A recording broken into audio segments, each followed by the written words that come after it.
C'est à bord du bateau président Modibo Keïta que le ministre de l'Équipement, des Transports et du Désenclavement a lancé officiellement le mardi 16 août 2016 à Koulikoro la campagne nationale de navigation 2016-2017. Si le lancement de cette campagne fluviale marque le démarrage d'une intense activité économique pour la compagnie malienne de navigation et l'ensemble des localités desservies par ces bateaux, il n'en demeure pas moins une opportunité rêvée pour jeter un regard à la fois rétrospectif et prospectif sur le sous-secteur transport fluvial et son impact socio-économique. Vous le savez très bien, la promenade joue un rôle déterminant dans le développement harmonieux et équilibré des régions du Nord en facilitant les échanges entre le Nord et le Sud. La principale alternative du désenclavement des régions du Nord reste le développement du transport par ce mode. Il ne fait l'ombre d'aucun doute que cette société a été le cordon ombilical reliant le Sud et le Nord de notre pays, un facteur de brassage culturel, un acteur incontesté du désenclavement de notre pays, surtout dans sa partie septentrionale. En un mot, elle était notre fierté, car c'était le moyen le plus utilisé pour l'approvisionnement des localités dont un grand nombre n'est accessible que par le fleuve pendant une bonne partie de l'année. Le bateau, c'est un moyen de transport qui permet de faire acheminer beaucoup plus de marchandises et de touristes, comme si je dis touristes, des passagers, en un seul voyage. Et vous avez un environnement que vous préservez par rapport à la pollution et les émissions de gaz à effet de serre. Nous croyons fermement, mes collègues et moi, que la volonté politique manifeste du chef de l'État de faire du dragage du fleuve une réalité et votre engagement personnel aux côtés de la Comanave permettront de sortir cette dernière de l'ornière. Madame le ministre, c'est vrai que le chemin est parsemé d'écueils, mais vous sachant bonne athlète, nous sommes convaincus qu'avec vous, la Comanave vivra. La Comanave, en dépit des difficultés conjoncturelles et structurelles, reste un acteur important dans le développement socio-économique de la région de Koulikoro et le désenclavement intérieur du pays. Une position qui sera renforcée et consolidée conformément à la vision de désenclavement du président de la République, chef de l'État. À cet effet, dans le souci de rendre la compagnie plus compétitive et productive, le ministère de l'Équipement, des Transports et du Désenclavement envisage, entre autres actions. Outre les contrats plans successifs permettant à la Comanave de survivre, il est envisagé d'autres actions. Le dragage du fleuve Niger, la poursuite du renouvellement de la flotte, la mise en œuvre du code fluvial, l'affectation à la Comanave des titres de propriété des terrains qu'elle occupe dans différentes localités, la prise en charge des dommages causés au patrimoine de la Comanave pendant la crise sécuritaire au nord de notre pays. Au-delà de ces différentes mesures, le département entend valoriser également les avantages comparatifs qu'offre la compagnie. Des tarifs à l'environnement sécuritaire, en passant par les conditions de voyage, la Comanave dispose de bien d'atouts pour se faire une clientèle sur le marché. Il y a certaines catégories de passagers qui estiment que nos tarifs sont chers, mais nous, au niveau des classes 3e, 2e, 1e et en plus la cabine de luxe, nous offrons non seulement l'hébergement, mais en plus la restauration, en plus du transport. Maintenant, là où l'hébergement et la restauration ne sont pas prises en compte, ça c'est en classe de 4e. Et en 4e, nos tarifs sont beaucoup moins chers que les tarifs des bus. Les classes sur les anciens bateaux, il y a par exemple Koulikoro Gao 14 050 en 4e classe. On sait qu'avec les bus c'est beaucoup plus élevé. Et en cabine de luxe c'est plus de 300 000.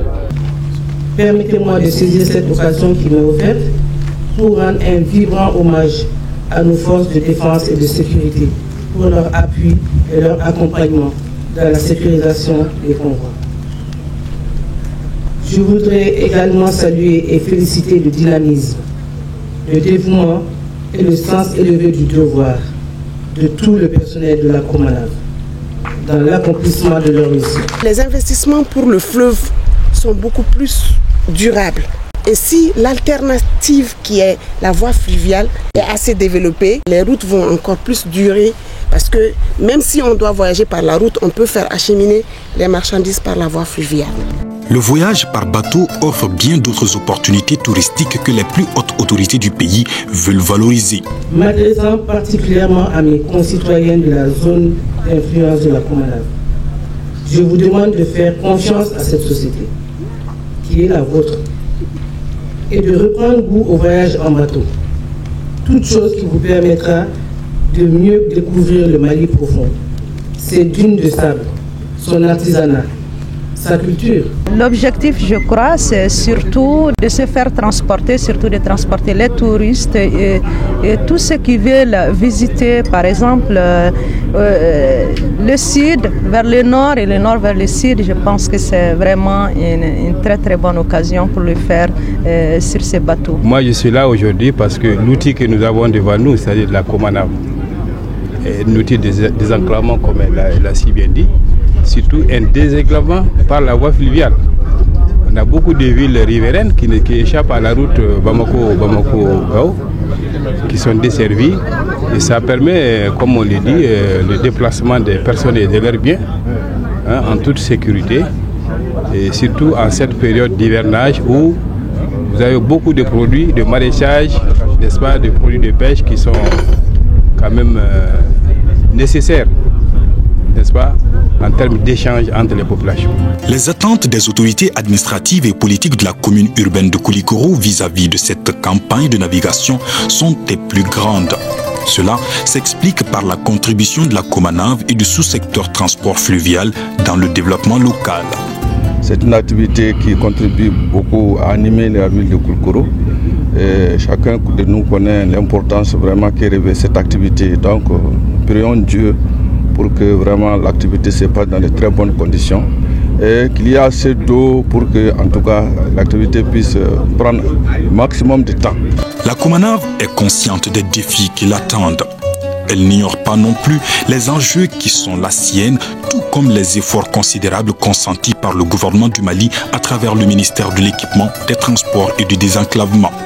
Ce qui lui manque aujourd'hui en réalité, c'est d'abord et avant tout la confiance des usagers, des passagers pour le confort desquels l'État a mis à sa disposition récemment de nouveaux bateaux et qu'elle appelle de tous ses voeux. C'est un message que je lance aux autorités pour leur dire que nous avons besoin, par rapport même à l'environnement, qu'on essaye de faire draguer le fleuve, d'aménager les berges pour faire perdurer la campagne de navigabilité. Et aussi les usagers, les connaisseurs savent que c'est un moyen assez sûr, c'est assez reposant et c'est moins polluant. Et les commerçants, ce que je veux leur faire comprendre, c'est que même il y a eu une période où certains fournisseurs au niveau des villes du Nord stockaient leurs marchandises de l'année en utilisant le bateau. Parce qu'ils trouvaient que c'était le moyen le plus sûr et le plus moins cher pour eux de faire stocker leurs marchandises dans les zones qui sont desservies par le bateau. Donc c'est une prévision qu'on peut faire. Donc j'appelle les usagers à vraiment profiter de la période. On peut faire voyager les enfants à travers le bateau, faire un tourisme intérieur. On n'a pas besoin d'aller à l'extérieur pour voir certains choses parce que d'autres venaient chez nous pour voir la nature. Nous, il faut qu'on profite de cela. Donc il faut que ce soit nous-mêmes qui soyons les premiers touristes de notre pays. Qu'on essaye d'aller voir les pays les plus profonds. Il y a certaines villes, tu ne les verras jamais sur la voie routière. C'est par la voie fluviale que tu pourras les voir. Et on voudrait faire revivre cette activité au niveau de la Comanav. Je me sens très à l'aise en vous confiant, chère population de Koulikoro, la Comanav, notre bébé, en vous demandant humblement et avec insistance d'en prendre bien soin. Ensemble pour une stabilité retrouvée et pour une Comanav plus forte et enviée dans un Mali uni, prospère et en paix. En attendant la ruée des passagers, d'autres touristes et des passionnés de croisière, les bateaux continueront de relier le nord et le sud, et cela au grand bonheur des localités desservies et des communautés locales.